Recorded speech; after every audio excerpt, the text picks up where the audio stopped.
Hey, welcome to AJ's Rant Room. I'm your boy AJ. Now, let's be clear. What we saw last night was some bull.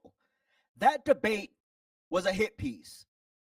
Trump walked into an ambush, and it's his fault. And I'll explain all that in a moment. But let's start with this. There was a conflict of interest from the beginning. ABC, the woman who runs ABC, is personal friends with Kamala Harris. She is the reason she hooked Kamala up with her husband. So they're friends. I was so frustrated by this whole process. I couldn't even find my notepad. I wrote all my notes on two envelopes. This is some bull. So you mean to tell me, what's her name? Dana Walden couldn't say, hey, I am too biased. So therefore, I don't think you should host this on my network. But no, what do? You do it in plain sight. So you go forth and you say, hey, bring me two people who will be as biased as possible. And then let's make this a dump Trump campaign right here on this stage. You knew that. I knew by the third question what was going on. I knew that this was a hit piece by the third question. When you start doing follow-ups and fact checks to one candidate and you don't do it to the other, we know what's going on here in these streets. This was a shit show. This was an embarrassment to our political system. This showed me everything that I needed to know about the biased media and how they're basically another arm of the Democrat Party, and how we as Republicans need to shore up. Trump shot himself in the foot when he said, Joe Biden, you handle all the debate preparations. You tell me where to stand. You set all the rules. That is where Donald Trump messed up. That was the biggest mistake he made. Because once Joe Biden dropped out, all of that should have been null and void. Because now we're dealing with a totally different candidate with a totally different set of rules. And when he proposed the Fox News debate, Democrats are not going to walk into that. They're never going to walk into an environment where they can detect they're going to be embarrassed, or where it's going to be completely against them to the point where they're not going to win the optics game. So if you already know this debate last night should have been renegotiated once Joe Biden dropped out. But here's Donald Trump thinking he can handle anything, and he was not prepared to push back on a lot of the things that was said. Now, the problem is he got angry and defensive. He's human. That happens, right? But it wasn't that he got angry and defensive, just that he wasn't prepared to go on the offense. There were so many things he could have nailed Kamala on. He had a couple of good things, but for the most part, it did not work for him because he could not pin her to dates. Like, clear one was the fracking. I'm not going to ban fracking. You said that as a presidential candidate. She keeps referring to the 2020 debate where she was running for vice president, not president. So you're running for vice president and you're basically backing up your boss. That's what she was doing at that point. That was a debate with Mike Pence. Y'all were running for VP. At that point, it's not your policies anymore. But you just said a year ago we should ban fracking. And that's why your campaign tanked and you couldn't raise any money and you had to drop out before Iowa. That's where Trump could have got her. That was the preparation he needed. Now, I don't know what happened, who prepared him, but whoever did, you weren't effective. You weren't effective. And I need less campaigning Trump, like rallies, and I need you in the room, bunkered down, really getting these facts in your head. Because you didn't help yourself last night.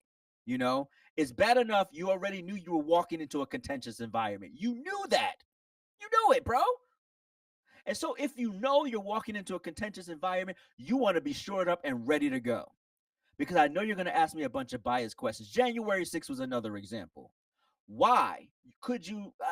I would have advised Donald Trump, if they ask you about January 6th, this is what I believe you should say. Say no. I have no regrets. And then here's why.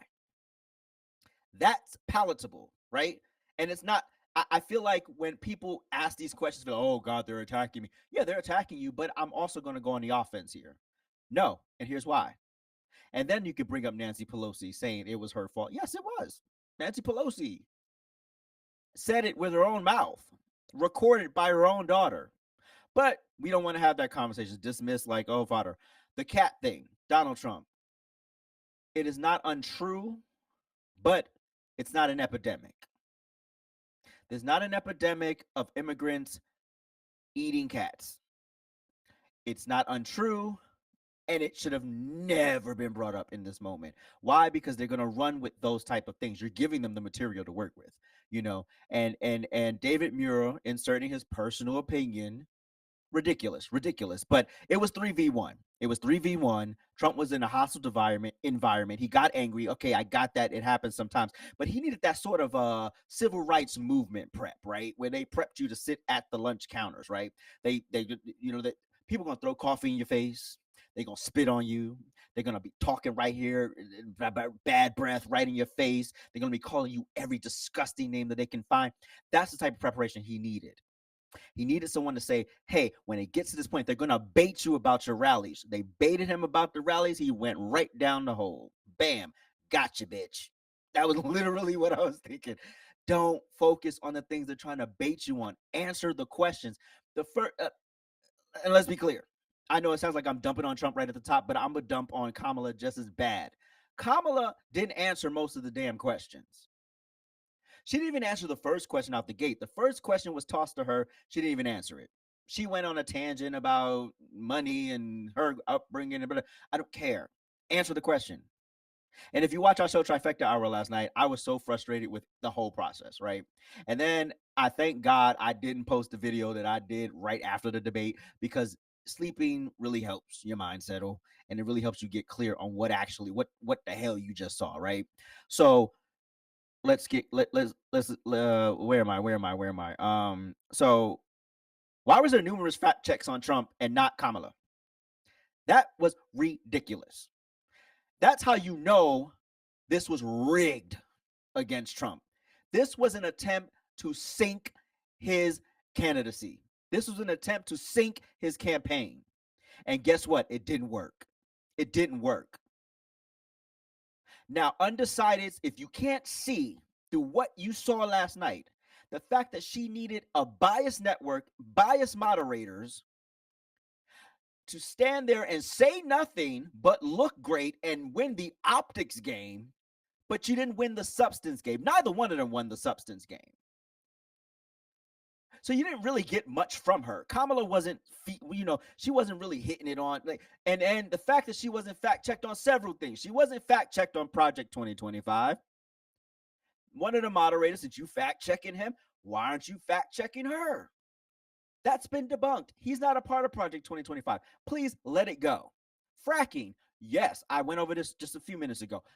You lied about it, right? You are anti-fracking. Please stop telling people you're not. You can sit up here and, oh, well, I don't know the debate stage. But what about 2019? 2019 was 1 year before 2020. Stop playing in our faces. Late-term abortion. So we going to really sit up here and act like Kamala Harris did not vote against the Born Alive Abortion Survivors Protection Act. We really going to sit and act like she didn't. Donald Trump couldn't articulate it very well, but that's what he was referring to. He was trying to get, but he couldn't remember. Obviously, he couldn't remember the name of the act. He couldn't remember exactly what, and he wasn't wrong for what he said. But when you have biased moderators, they're going to take what you say out of context and act like you're saying, well, right now they're leaving babies on the table to die. That's not what was being said. That's not what Donald Trump was saying, and that's not what he was trying to convey to the people. But it's easy to make someone look like a fool when they can't pull together the proper words in the moment to make their case. And that's literally what they took advantage of. That goes back to debate prep.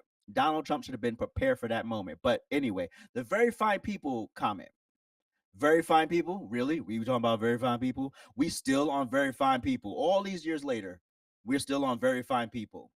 And I'm glad he cleared it up, but let me clear it up again.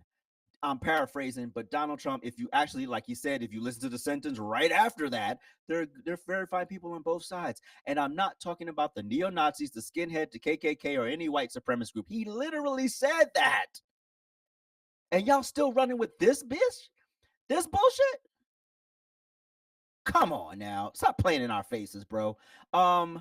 January 6th, Donald Trump. Again, All I needed you to say was no, you don't have any regrets, and then get to the point. But they didn't fact check her on January 6th. She lied about January 6th. She lied about the bloodbath comment again. Okay, yeah, great. The optics of the word bloodbath is not great, but we knew what the hell Donald Trump was referencing, but we take it out of context again. She wasn't fact checked on criminal data. She wasn't fact checked on border security. She wasn't fact checked on the Central Park Five. Yeah, I said it. She wasn't fact checked on the Central Park Five, and she should have been. The Central Park Five were not innocent. They were not found innocent. Their cases were not exonerated. Their case was vacated.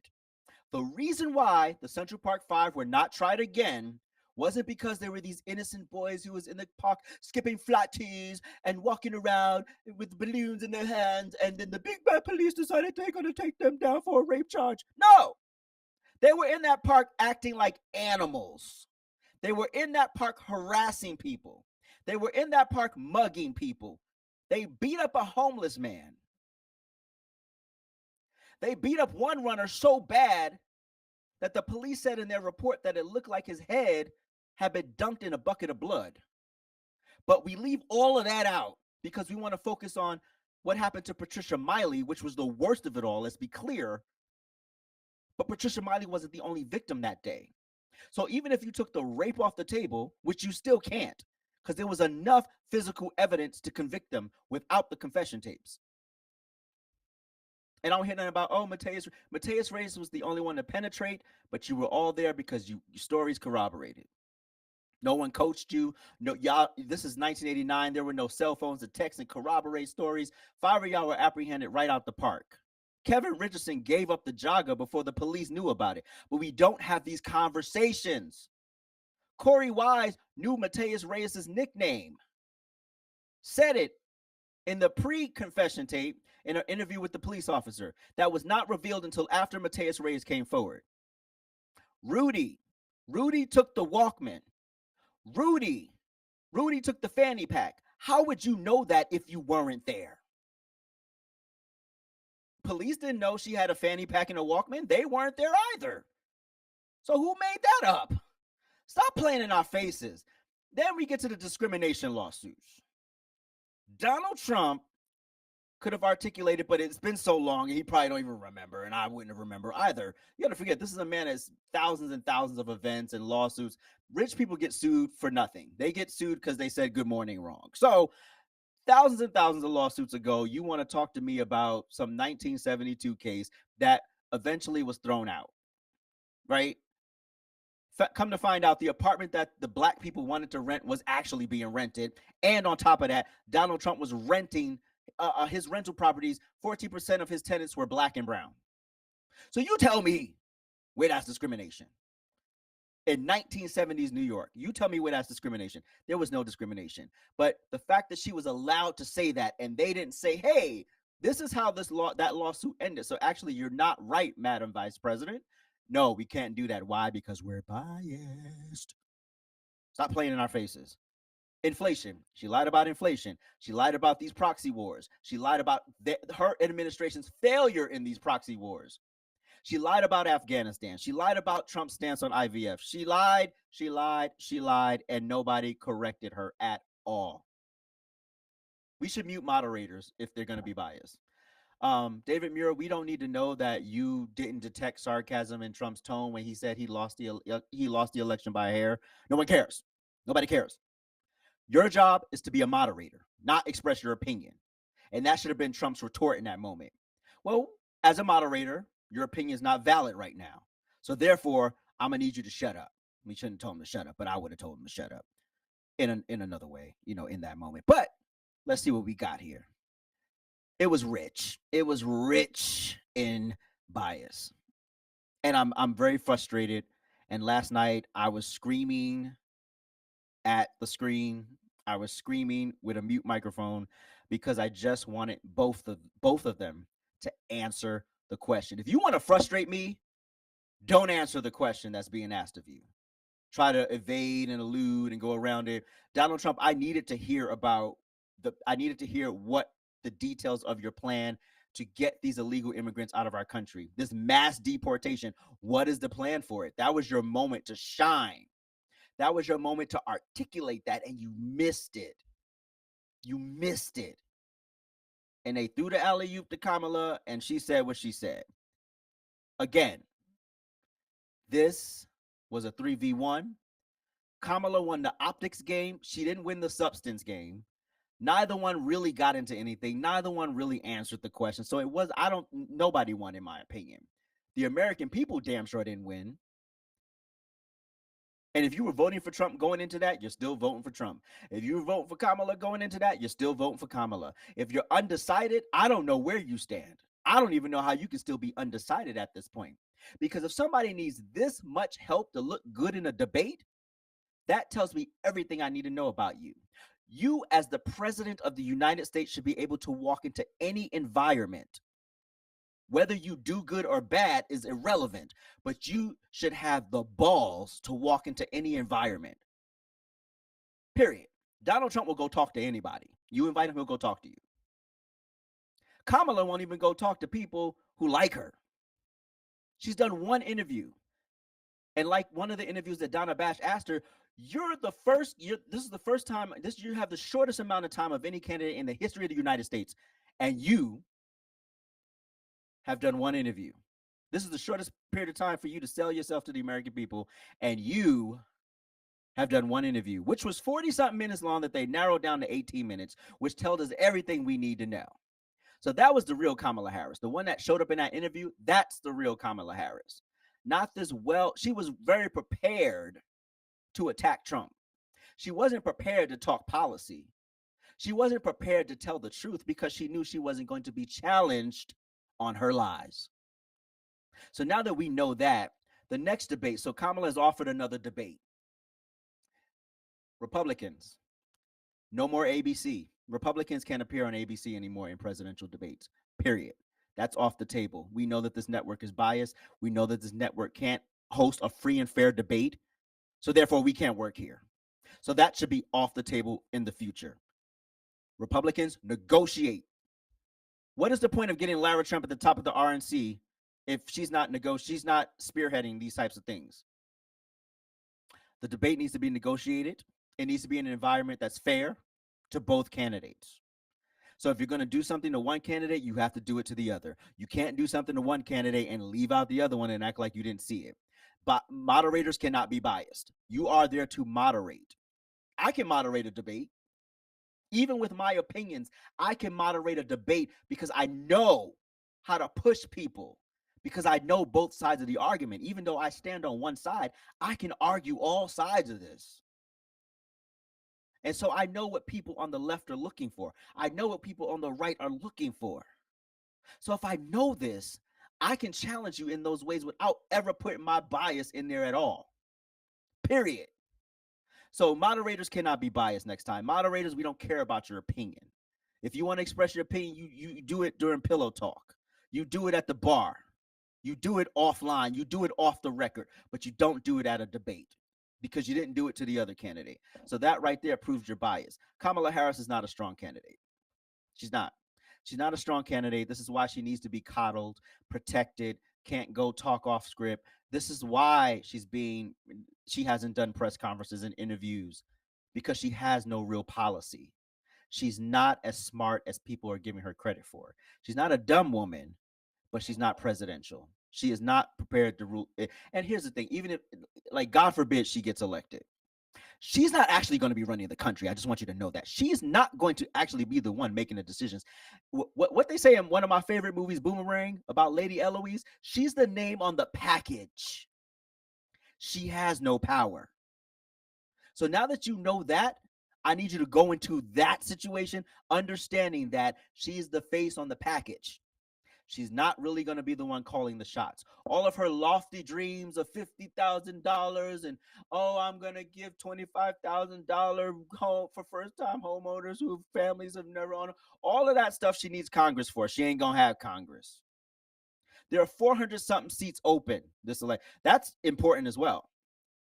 There are over 400-something seats available in Congress right now. So there's no way she's going to have Congress to go past these lofty dreams, and she can't EO them.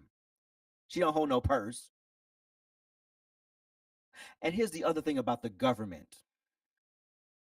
When the government is offering you that kind of money, understand it comes with some really strict stipulations. So you're not really an entrepreneur, you're the government's bitch. You have no autonomy over so many aspects of your business. Trust me, I don't even have to read it to know that. When the government's involved, it's never yours. It's never truly yours. There's always some stipulation. If you don't pay this, if you don't do this, if you don't report this, if you don't tell us about this, all of your dreams, all of the things you work so hard for, all the blood, sweat, and tears you put into your business, gone. Why? Because you didn't follow some one size fit all government rule. Stop playing in our faces. These lofty dreams that she can't articulate.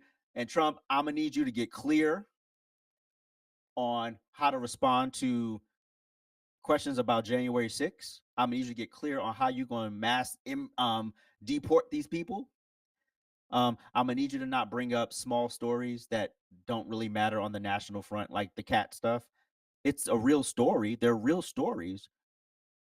But again, like I said, they're not relevant. They're not relevant to the actual topic. There's so much more I could go over here, but I don't want to bore y'all with a longer video. But I appreciate y'all so much for tuning in. I really do one of these. Usually my videos are very short, interactive pieces, and I'm just going off and great editing and all camera angles and doing all the weird stuff. But I felt like today I had to come off the cuff and just talk directly and just express myself in the way that I needed to, right? The quick cuts wasn't gonna work today. So I thank y'all so much. If you got to the end of this video, I appreciate you so much. As usual, I'm gonna plug ajsrantroom.com. That's my official merch store. We got everything there. My Aloysius Germains, which is my new sneaker line. You can go check that out. The Rant Fall collection is here. We got all types of things at the store. Just go check it out, ajsrantroom.com. Also, check me out on Trifecta Hour every Friday, 8 p.m. Eastern Standard Time. And I thank you and I appreciate you. Peace.